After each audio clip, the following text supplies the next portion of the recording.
Yo, all right. Russ, Hey, how are you? what's up? How you doing? Doing pretty good. Nice to meet you.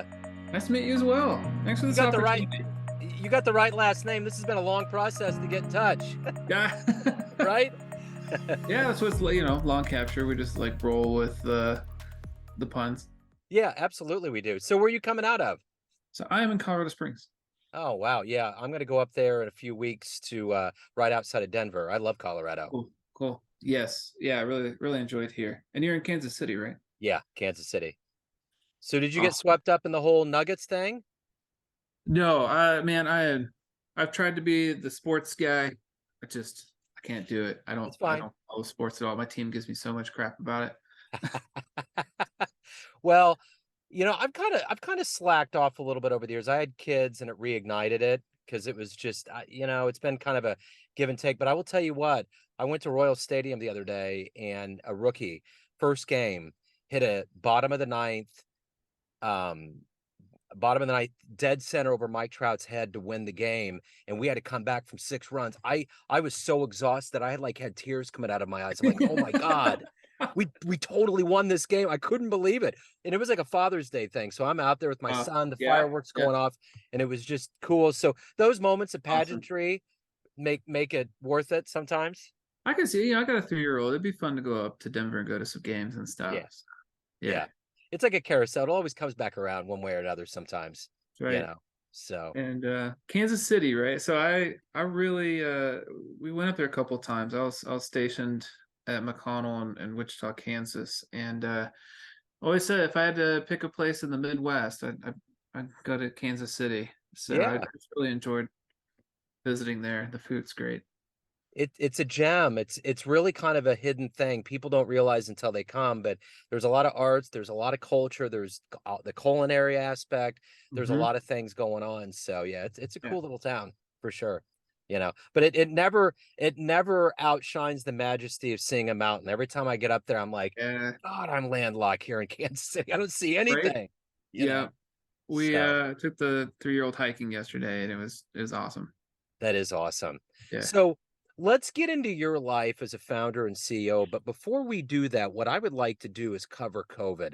The last 3 years did its own thing to all of us. How did you get through that, and how has it changed the way that you live your life and do things now? Yeah. So, and we had our son July 2020, so that kind of really complicated things. So it was, scary to get out and go anywhere with a newborn and, worried about like how it's going to affect infants and things like that. So, but, I think what we did to really, get through it, make the most of it, is just get outside as much as possible. Obviously, being here in Colorado really helped. So, getting out, going for walks, going for hikes, doing things like that. I had started the company and was doing the like fully remote thing, and so kind of a blessing and a curse. It was great that we were already doing the remote work thing. We already had that pretty much figured out. But on the flip side, running a remote company, we can never actually meet people was truly awful.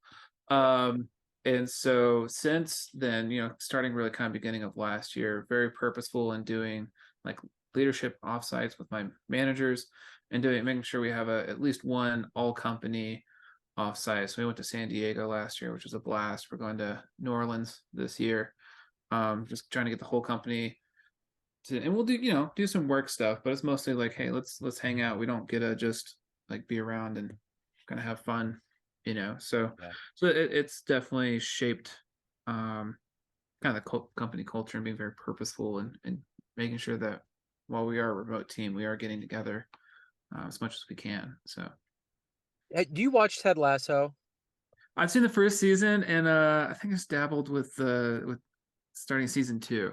So Okay, I'm not going to give anything away, but I'm watching it and I'm on the yeah, final season out, and there's one part where they actually do get to go out and hang out together. And it's an interesting twist on things because it's just the reason why Ted Lasso works is it's just not traditional. There's levels of it that just are so clever, so well done. And that was one of the things where it's like they're out away and you figure it's going to be work, especially if you're yeah, not doing good as a team. But yeah. it was kind of the reverse logic, which I just found with what you're saying Hmm. is so good to cultivate that trust and that bonding that's necessary. Yeah, yeah. So what we've done, we try and have the team read a book. So last year, I want to say it was Good to Great. Just got over the book, like had them read through the chapters, and then we try and spend like the morning through kind of lunch talking through some of those concepts. How can we actually roll some of those into the company, and what should we tackle first? But then pretty much the afternoons and evenings was just hanging out. 'Cause again, like we just don't have that much interaction. It's usually very work related. We try to do little fun things here and there, but it's just not the same as being in person. Yeah. So it's our opportunity to really hang out, and so they've been really enjoyable for me so far. Yeah. So let's get to the essence of what you do for a living. I'm going to put you in front of a bunch of third graders at a Yeah. career day. Okay. One of the kids looks up and says, "Hey, what do you do for a living?" How do you answer that child? Yeah, so we work with like really cool technologies, and there's just a lot of cool stuff out there from, rockets putting satellites in space, like drones flying around doing all kinds of different things. And we really help bring those technologies and help bring them to the military so that we have the best military that we can. So during the whole lockdown in 2020, probably May, Mhm. everybody was making fires out back and doing things and outside. So I'm out back. I live in Lee Summit, the home of Pat Yeah. Metheny, and all of a sudden I see this huge line of lights go over me, and I'm like, "Oh my God, it's here! I get to finally see a UFO." So it's going over, and it's the SpaceX thing, and it was Right? trippy. Have you ever seen it? I've seen some pictures of it, not personally, but it's wild. Oh, dude, in person, I was like, "This is it." I was like, "We're going up. We're gonna make it," It's So over. yeah, it's it. This is it. It's like I was waiting for the Close Encounter. Doom, doom, doom. I was waiting for that sound, Yeah. but it just was a long arc of stars, it looked like, Yeah. and it went down and kind of dispersed like a video game from the 80s. And I was like, wow. And then it struck me when we did research that that's what it was. But anyway, Yeah. it was trippy. So um so yeah, so that would be a great thing. The kids would love to hear you talk about, things going up into outer space. Absolutely. Yeah. For sure. So when you were in the 3rd grade, what was your dream? What'd you want to be when you grew up? Yeah. So I've heard you ask this question. I can't remember third grade, but by fifth grade, we had this really cool kind of like space camp thing in class, and definitely want to be an astronaut Yeah. at that point. And later, when I was interested in being a fighter pilot. That's what originally took me out to Air Force Academy and doing my research. They got the most pilot slots. I was like, oh, I probably need to go there. So That's how I ended up in Kansas City. My dad was born in Brooklyn, raised in Long Island, and he was like, I got to get the hell out of here. So he got in the military, yeah, got stationed at Richards Gebaur, fell in uh-huh. love. Here we are. So, Yeah. but that was his whole dream. So my question to you is, take me back to childhood, and what were some of these seeds planted into you to not only want to be in the military, but to be a driven person that runs your own business? Yeah, so where it started, grew up outside of Tulsa, a small town called Owasso, and I don't know, I just growing up, I really wanted out of that town, kind of a sleepy small town in Oklahoma, and again, like pulling on the thread of wanted to be a fighter pilot, or thought I did, and you know, kind of started reading about like the Air Force Academy, and what really drew me there, or going through the military, like through ROTC at like Oklahoma University, applied there too, um, was that you go to school, but then you land in a role, and you land as an officer, so you're supposed to be in charge of people and in a leadership position and kind of have that charge. And so those two aspects were really what drew me to the military, and to the officer kind of track specifically. So I got selected, came out to Colorado Springs the first time to attend the Air Force Academy. Reason I went and the reason I stayed were very different. Totally switched from like engineering to a management track. And actually, I had an entrepreneurship class at the Air Force Academy. It's been fun to go back, and I got to see pitches a couple months ago as the recent cadet class, which was super cool. Yeah. Because it was like my first entrepreneurship class. I felt like I had a name for some things that I was interested in, and a couple things I'd done in like middle school, high school. It was like, oh, this is a thing. So I dabbled with some ideas. Ultimately, joined the Air Force to see the world. They sent me to Kansas and New Mexico. Similar story to I think your dad. So of all places I saw, I love Colorado the most. Wife and I moved back here when I got out. Um, yeah, I really wanted to take more ownership than they really would let me. It was very bureaucratic. And I was in the contracting and acquisition Yeah. career field, so it's very different than being an operator, being boots on the ground, doing the mission. I was just buying refrigerators and janitorial services and things. Yeah. So point being is it's just very bureaucratic. I really didn't feel like I was being challenged and decided I had a pretty good skill set from the Air Force and just kind of set out to help bridge this gap between private industry and working with the government. A lot of great funding and opportunities, but extremely frustrating and convoluted to actually access most of it. So yeah, so that's what I ended up doing. Started the company, was a year and a half before I could afford to hire anybody, and these days we're about 20, 21 employees, so continuing to grow. So yeah, that's just a quick overview of the story, Joe. Yeah, no, for sure. So what's the drive for you? You're obviously highly driven. You have employees, you have a lot of things going on, but what is the fuel in your tank? What gets you moving every day? And I feel like that's really changed. When I first got out of the Air Force, I felt like almost like a chip on my shoulder. Like, I didn't have anytime I'd bring an idea or an opportunity to leadership, it was just immediately shot down. So it was like kind of starting out, it's like, hey, I can do this, like I can figure it out. Felt like maybe I had something to prove. These days, like I feel like I've kind of proved it, and I'm really excited to see where I can continue to take this, and I really enjoy that challenge. Like I know how to go from kind of build the initial company and initial idea, but what I don't know is how to go from 20 employees to 100. So that challenge of doing something new, really pushing myself to become a better leader, better processes and systems, which again I truly hated when I got out of the Air Force, and then have had to come around and understand that like there's a healthy amount, there's a right amount, and so what is that? Um, and the other piece that I really enjoy is just giving opportunities to the people that work with me. Um, it's been pretty wild to see how much some people's lives have changed as they've come along this journey with me. Starting as a virtual assistant at 5 hours a week to being, my COO in one example. Um, but I just keep seeing like the better we can do at long capture and the more we can grow this, the more opportunities for growth for my team members. And I see a lot of them like hungry for that, like stepping into it. And it gives me a lot more joy and satisfaction these days than I'd really anticipated. So Yeah. So who's been kind of a hero for you in your life?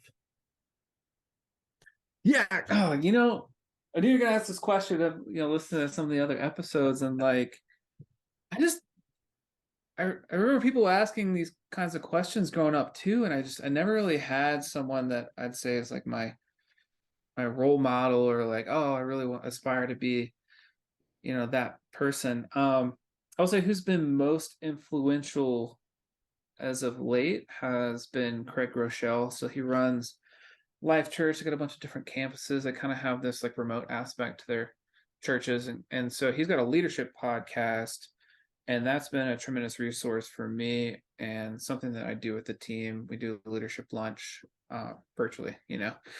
once a month, and it's usually those episodes. So that just his thinking and information and resources on leadership, I think have had probably the most kind of profound impact out of any individual for me and for the company. So maybe you already answered it, but if you can meet anybody out there that's alive on the planet, spend some time with them. Who would it be? Who would you love to meet? Great question. It would be great to sit down and chat with Craig. On one hand, I do feel like he's done such a good job like putting out information, resources, books, podcasts, that it's like Um, I've got a lot of that information from him. So I'm trying to think if there's anyone else currently alive. Because We could go back. We could do both alive or not here. I was thinking about it, again, listening to some of the other episodes, and I've read some books on Theodore Roosevelt lately, and I just feel like that'd be quite the character to meet. Um, yeah, I'm just trying to think if there's anyone else current. The Dalai Lama. Read some Yeah. books where it's like interviews between him and Desmond Tutu and stuff, and like that was just Yeah. it's had a pretty big impact on my life as well. So Yeah. So for all the things that you've done up to this point, what are you the proudest of?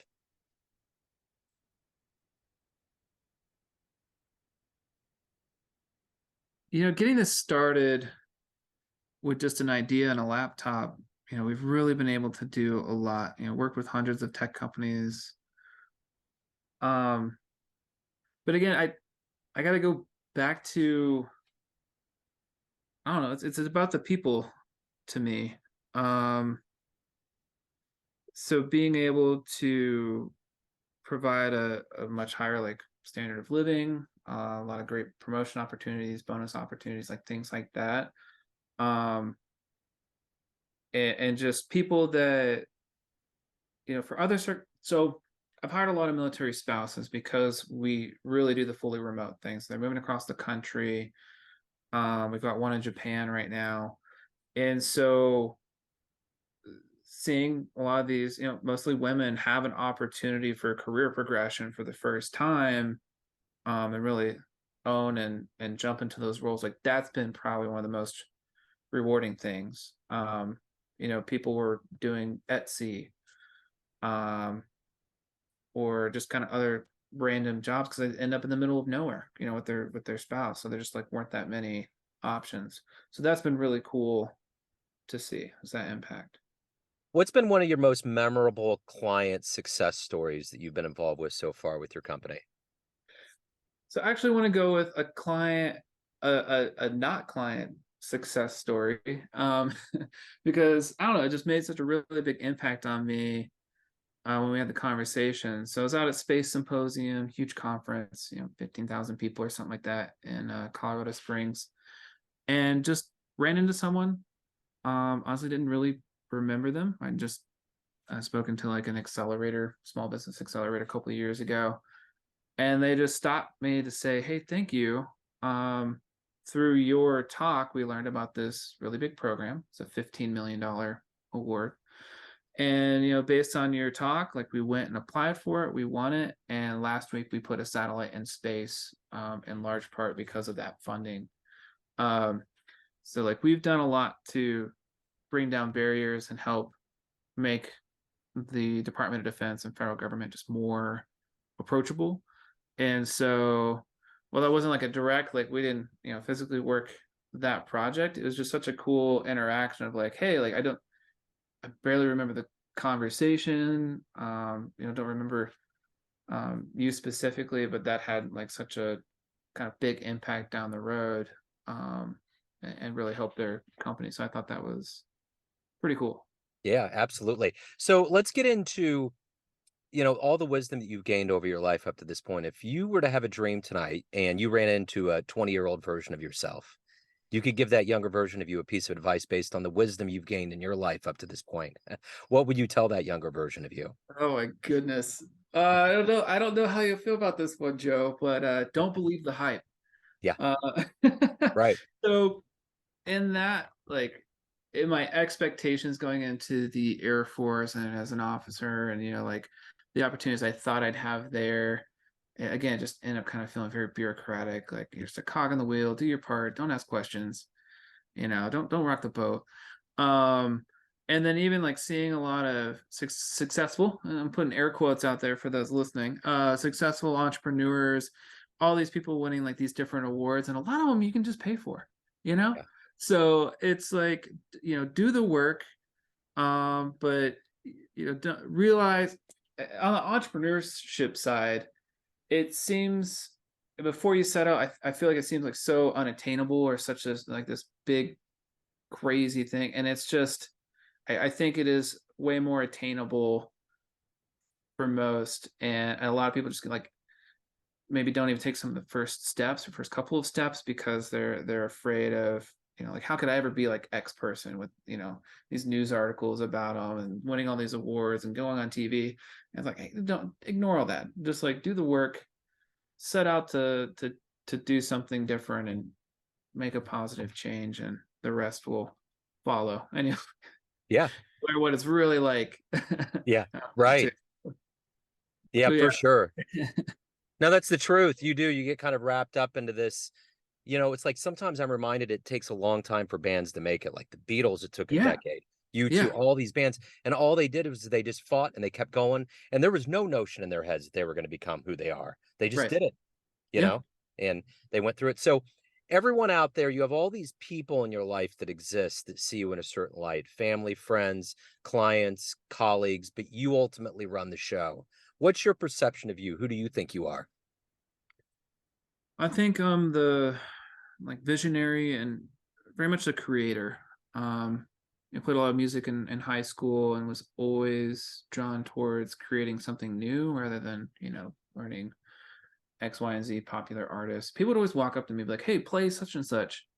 Like, but I'm busy writing my own music. And Yeah, back then, people just like weren't interested in that. Like to yeah, the point of your comment about the different artists. Like all of a sudden, someday people are very, very interested, but there's all that work that goes into it beforehand. But anyway, so that creator kind of visionary, like trying to challenge that status quo and just do something a little bit different, to see how it goes and learn from it and keep improving and go on from there. So it yeah, it's wild. I saw a bootleg the other day of Green Day playing at high school.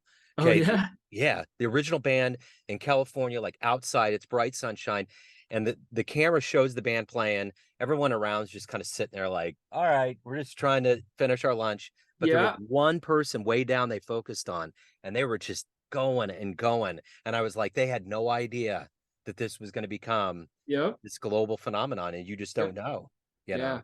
So Exactly.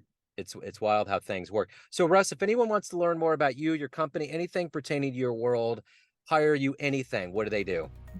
Yeah, longcapture.com. Great place. Again, we're putting a lot of different information, master classes, webinars, things like that out there. You can find me on LinkedIn. That's where I'm most active. Russell Long, again, founder and CEO of Long Capture. And yeah, again, pretty very active there as well. Cool. Yeah. Russell Long, thank you, man. I really appreciate your time today. Best of luck with everything. Well, thanks so much, Joe. This is a real pleasure. Appreciate it. Absolutely. I loved it. Take care, man. Take care. Peace.